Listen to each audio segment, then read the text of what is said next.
The extradition hearing of Anni Dewani, wanted in South Africa for questioning about the murder of his wife, has heard claims and counterclaims over how he'll be treated in prison if he is returned there. But now his dead wife's family have told Channel 4 News that they are angry at the apparent interference in the case by the Defence Secretary, Dr. Liam Fox. He'd expressed concern that Mr. Dewani, who denies the charges against him, would not receive a fair trial. The family said quite simply Dr. Fox should not poke his nose in. Our social affairs correspondent Victoria MacDonald reports. As a person, she was very straightforward, innocent, honest girl. Very good looking, of course. My daughter. She was full of life, always finding something to do and just about to start her new life when this tragic things happened to her. Anni Dewani was just 28, a new bride on her honeymoon when she was murdered. Few words can really express how devastated her family is. I had a family once upon a time, 6 months ago, which was different than what I have today. Why? For the past 3 days, the Hindocha family, who've travelled from Sweden, have sat through an extradition hearing at Woolwich Crown Court.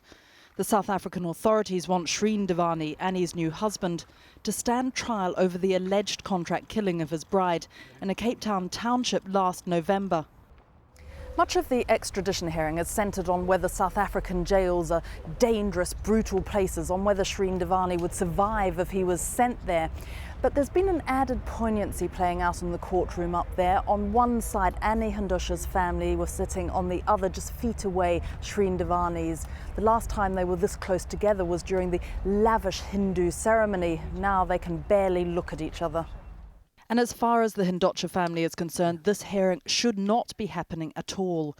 If he says he's not involved in anything, he should proudly go to South Africa, say, I didn't do it, here I am, give me a trial.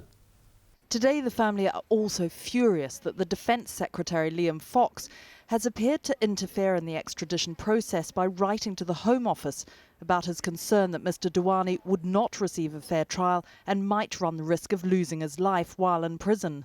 I've read somewhere in the papers that one of the politicians has poked his nose into this, and I'm sorry to say I disapprove of that. This should not go political. It is jurisdictional and it should stay so. Dr. Fox told us that as a constituency MP he had received a number of letters on the matter, but was now reassured Mr. Dewani would receive a fair trial if he was extradited, although the court itself has yet to decide this. In March, Vinod and Annie's mother Neelam travelled to Cape Town, laying 28 flowers, one for every year of her life, on the spot where her body was found. But there has been no let-up in their grief. New details, including allegations that Mr. Dewani is homosexual, have had to be dealt with.